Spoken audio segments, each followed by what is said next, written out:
आता जावळी तालुक्यामध्ये हुकुमशाहीला सुरुवात झालेली आहे। शेतकऱ्यांच्या जमिनीवरती शिक्के मारून राजघराण्यानं आपले राजेशाहीने हुकुमशाहीला सुरुवात केलेली आहे। ते शिक्के हटवण्याची जबाबदारी हा माझा राजकीय अजेंडा आहे।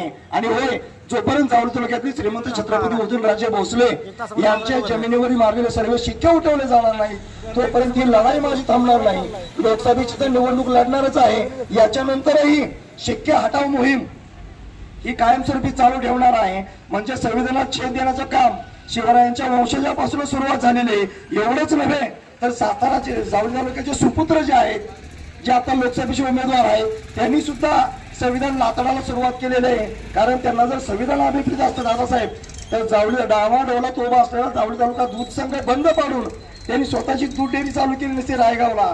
त्यांनाही संविधानाप्रती फार मोठं प्रेम आहे, अशातला अजिबात भाग नाही। दोघंही तसेच आहेत। त्यामुळे तमाम जावळीकरांना बाबासाहेब आंबेडकर जयंतीच्या शुभेच्छा देत असताना नम्र निवेदन करणार आहे